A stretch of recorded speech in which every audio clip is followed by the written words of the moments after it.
Good morning, my Real News Midday TV family. Thank you so much for tuning in this morning, and I'm wishing for everyone a wonderful and a productive day. And in the news this morning for January 15, 2024, woman's decomposing body found in St. Anne identified. The police have identified a woman whose decomposing body was found at a house in Key Valley, St. Anne on Friday. She is 55-year-old Gwendolyn Thomas, otherwise called Pamela, of Bottom Cascade District, Boroughbridge in the parish. Reports are that about 2:20 p.m., residents stumbled upon the body and summoned the police. On their arrival, Thomas's decomposing body was seen lying face down in a house. The scene was processed and the body removed to the morgue. The cause of death is not known. Investigations continue. In the meantime, residents have expressed a shock and dismay at the incident. Evelyn Donner, a resident of the area, said she hopes Thomas was not murdered. "It's just funny said they found her body decomposing. That means she might have died sometime now. I am praying that she wasn't murdered because this is not a violent community," she said. She added that she hopes citizens in the area can have a closer relationship. "I mean, if someone had gone to check on her sooner, probably it wouldn't reach the state where her body is decomposing.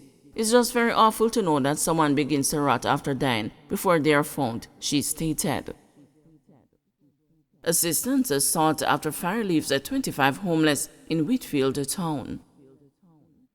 Fire of unknown origin, which gutted premises located at 3.5 and 4 Swettenham Road in Whitfield town, Kingston 13 last Wednesday, has left 25 people homeless, including children of varying ages. The inferno reportedly began at 5:50 p.m., and although there are no reports of serious injuries, the affected persons are scarred for life. A single father of 3 is among the victims. The news understands that at least one of the families have fallen victim to fire for a second time within a year. A mother who spoke to the news said she lost everything, but her concern rested with the school supplies she had started to gather for her son, who turns 3 years old later this month and was scheduled to begin schooling. "4 of us live in the household. I have a son, and January 30 is his birthday. I already bought uniform and shoes. Only thing left was for him to do his medical," she said. She is employed and was at work when the fire broke out.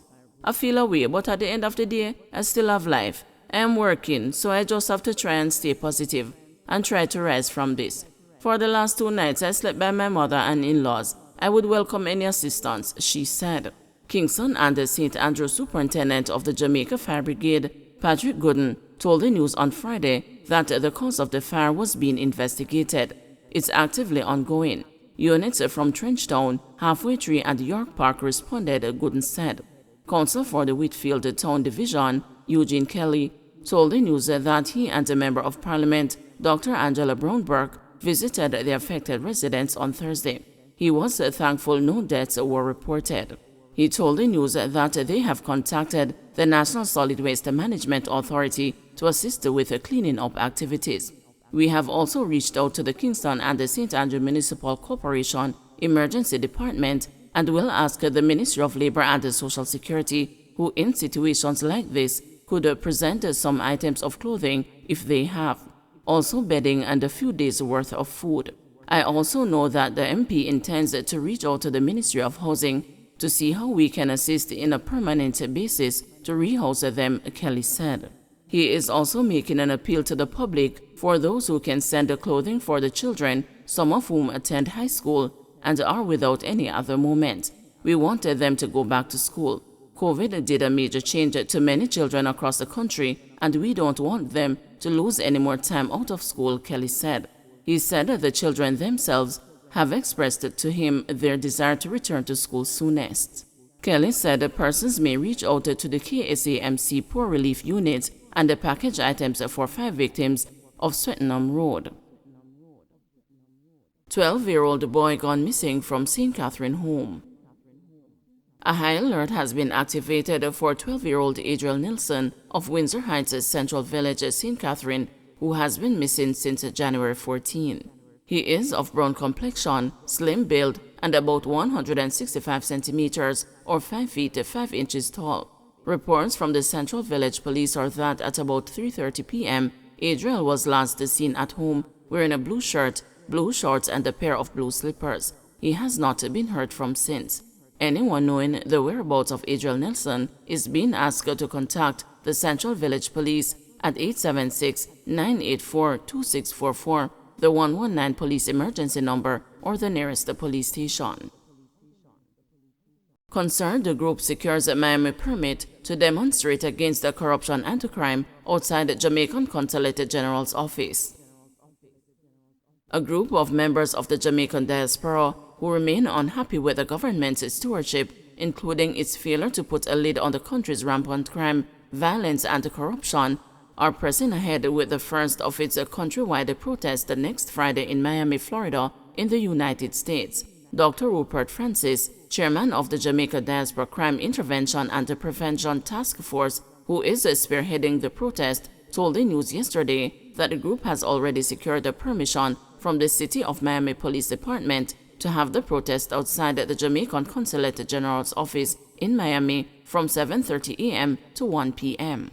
The protest is expected to take the form of a rally with addresses from speakers, including the chairman and Winifred Rattigan, former Federal Bureau of Investigation's special agent and attorney. Other protests are being planned for Washington, D.C., New York, Canada, and the United Kingdom.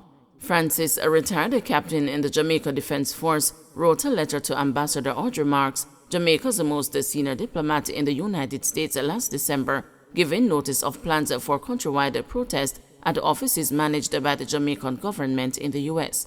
According to Francis, the planned protests are against the increasing state of public corruption, the high level of violent crime, the government's failure to provide a promised service delivery, unfulfilled promises to the diaspora regarding its involvement in the political process, and the legal defense that diaspora members do not have standing to sue the government. Additionally, Francis said he would be asking donors to review where their money is being spent. He clarified that his organization has no intention of asking donors to withdraw their support from the country. That, he said, has been a misplaced assumption. Meanwhile, Francis rubbished arguments from other groups in the diaspora, including the Global Jamaica Diaspora Council and its youth arm, which are opposing the protest, claiming it is an attempt to embarrass the Andrew Holness-led government, disrupt bilateral and multilateral relationships, and tarnish brand Jamaica. Why hasn't the government addressed us personally rather than beating around the bushes, sending out attacks and talking about the brand Jamaica that we want to hurt? That is absolutely not true, he said. On the contrary, Francis said, what we are doing is to protect it for generations to come, show our love for our country, and this will improve the brand to know that we as a people have a voice.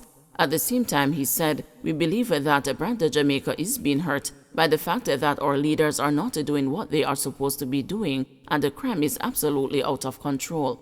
You are 7% less murders than you were last year, and you are happy about that. There is carnage on the roads, our children are being killed, 8-year-old and all that. Who is talking about that? Asked if anything could have been done to abort the protest, Francis said that had the government reached out to the group for a serious discussion, then its dissatisfaction would have been much less vocal and visual. When the email was sent, the government should have reached out to the group, but what they did is to send out erroneous information to sully my character, he said. We want mutual respect and inclusion. For him, the protest is important to show that we as a diaspora, we as a people, both at home and abroad, can come together for the benefit of Jamaica. I don't know why they think it is a bad thing for us to do this. What we are doing is standing up for Jamaica. All our voices should matter, Francis said. My message is that we are all Jamaicans and together we can work it out. But the government need to be responsible and they say we can help in building Jamaica just like we can help in anything else. But don't talk to me about hurting brand Jamaica, he added, while stressing that there has been minimal engagement from government. He said the government should be more cognizant of what it has in the Jamaicans abroad, their importance to the country, and the difference they can make in everyone's lives. Furthermore, he said the members have a duty to the young people to carry on the torch and they cannot fail them. Look at what is happening in our schools. Look at what is happening all over. We need a solid approach to the future, not just for 2030, but beyond. Have you seen the carnage in schools, or am I the only one? I have seen children almost killing each other, stones being thrown at the teachers, shooting people in church. Where have you heard of that in Jamaica before? In church, there is no respect, so we have to start at respect. So we have to retool and start at the beginning.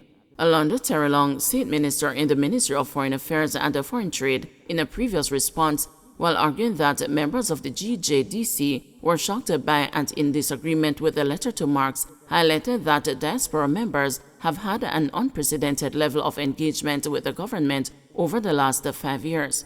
The GJDC, which is the successor to the Jamaica Diaspora Advisory Board and includes the members representing various regions across the diaspora, is chaired by Terrelong, who has responsibility for diaspora affairs.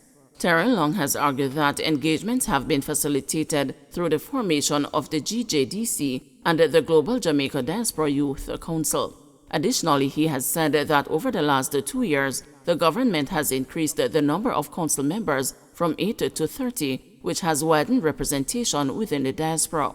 Approximately 1.1 million Jamaicans are domiciled overseas, according to the United Nations Department of Economic and Social Affairs Population Division 2020, with women accounting for 57.5% of that figure. Our mission is to engage the diaspora, connect with the diaspora, and empower the diaspora, not only in terms of how they relate to Jamaica, but also in terms of empowering them in their own community, he said, pointing to the assistance provided to them via embassies and high commissions.